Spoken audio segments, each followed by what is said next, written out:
The moment I stepped outside that morning, I knew it was going to be a long day. My fence, a simple 6-foot wooden boundary around my backyard, had never caused anyone trouble before.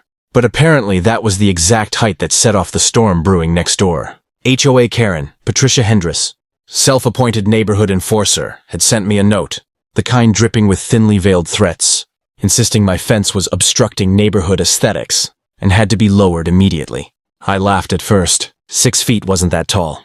And even if it was, who did she think she was to dictate what I did on my own property? But I quickly realized this was serious. Patricia wasn't just annoyed. She was territorial, obsessive, and armed with every HOA bylaw she could find online. A few hours later, I spotted her lurking near her driveway, peering over at my backyard with that signature scowl that could curdle milk. She wasn't just upset, she was plotting. I watched as she whispered to her husband, nodding and pointing toward my property like generals preparing for battle. That's when it hit me. If she thought I was going to back down, she was sorely mistaken. That afternoon, I decided to fight back, but I wanted to do it creatively. I measured every inch of her tiny driveway and her luxury car, imagining the perfect structure that would leave her speechless. It had to be bold, it had to be unignorable, and most importantly, it had to teach her a lesson she wouldn't forget. By the next morning, I had a plan. I bought materials, drafted a quick sketch, and even imagined her face when she saw it. While some neighbors might have called the cops or tried to negotiate, I knew Patricia thrived on conflict. The key was to hit her where it hurt, her pride and her sense of absolute control. By sundown, construction began. I worked methodically, stacking bricks and cementing them with precision, each movement deliberate. Passers-by stopped to gawk, some shaking their heads, others smirking at what was clearly a bold statement. Patricia appeared at her window, her eyes widening in disbelief as the outline of the wall slowly took shape.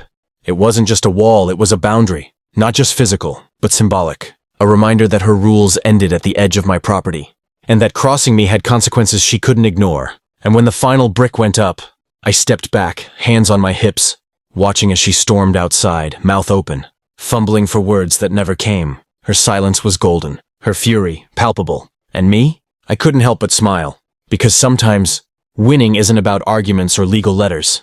It's about showing, in the most unforgettable way possible, that you won't be pushed around. The next morning, the neighborhood was buzzing, and not with the usual quiet hum of suburban life. Word had already spread about the wall I built around Patricia Hendris's car. Some neighbors whispered in awe, others chuckled at her misfortune, and a few brave souls dared to peek over the fence.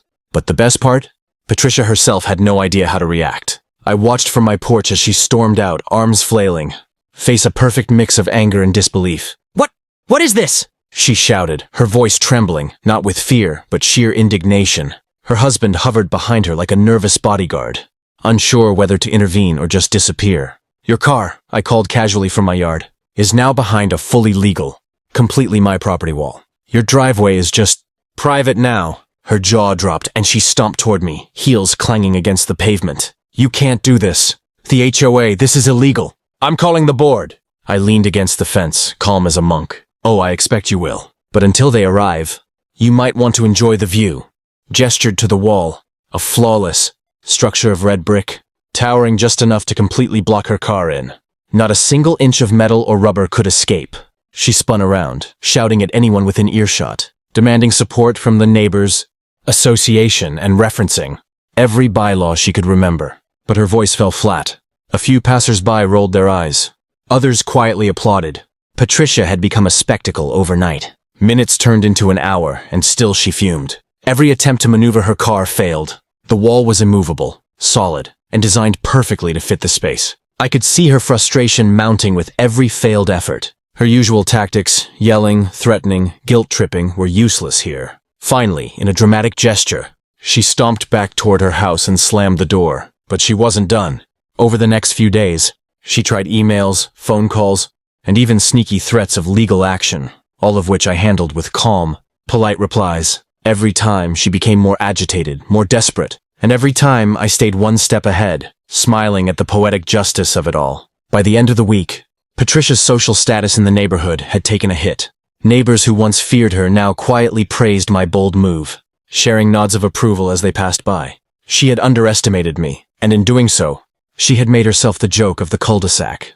And yet, I knew this was only the beginning. The wall was built, her car was trapped, but Karen's next move, I had no idea. She was clever, stubborn, and relentless. Traits I had to respect even as I prepared for the next chapter in this suburban war.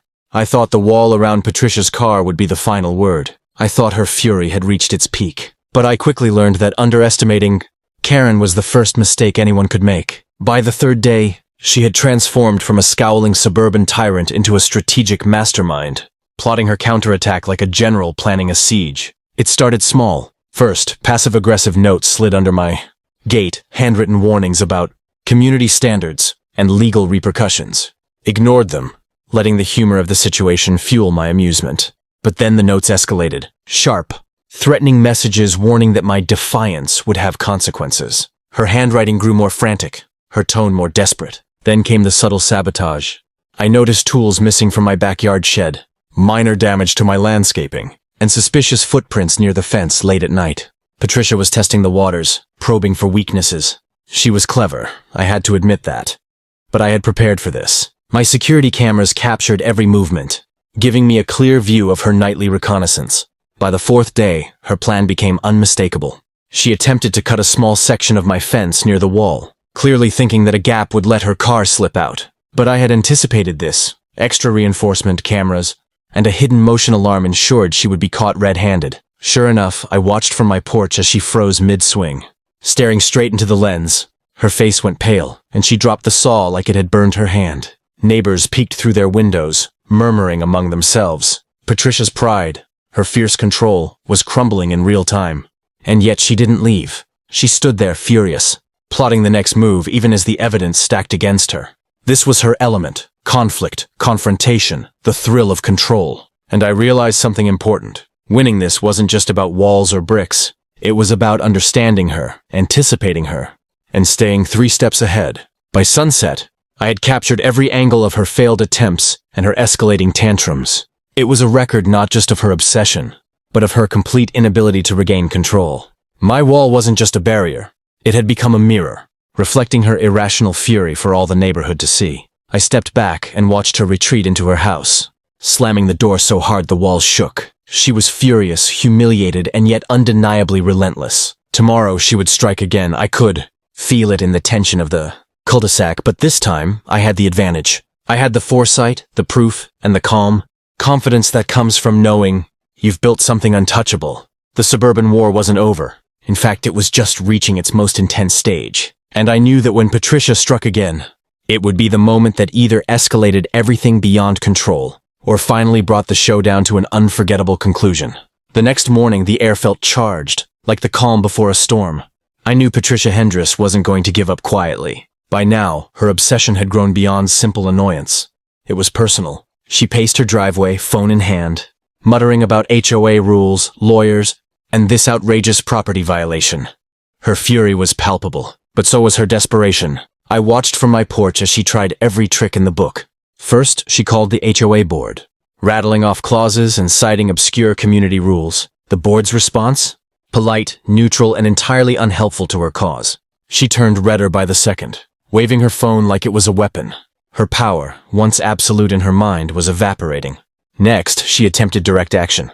I caught her on my security cameras hauling tools and materials toward my yard. But this time I was ready. Motion alarms blared, cameras captured every step, and I confronted her calmly before she could even approach the wall. "Morning, Patricia," I said, voice friendly but firm. "Nice day to enjoy the wall, isn't it?" Her face twisted, a mix of rage and disbelief. "You'll regret this," she yelled, fumbling to explain her legal rights, as if repeating the words would magically reverse reality. I let her rant, recording every syllable for future reference. Every threat, every exaggerated claim only solidified my position and made the neighborhood's whispers more amusingly sympathetic to me. Then came the climax. She tried the ultimate move, physically pushing against the wall. I stepped outside calmly, hands in pockets, watching her strain in vain. Not an inch budged. The wall wasn't just brick and mortar. It was precision-built, unyielding, a monument to foresight and patience. I could almost hear the sound of her pride shattering. After a few minutes of struggling, she stopped, gasping, utterly defeated. I leaned casually on the fence. "Looks like it's staying," I said simply. Silence fell.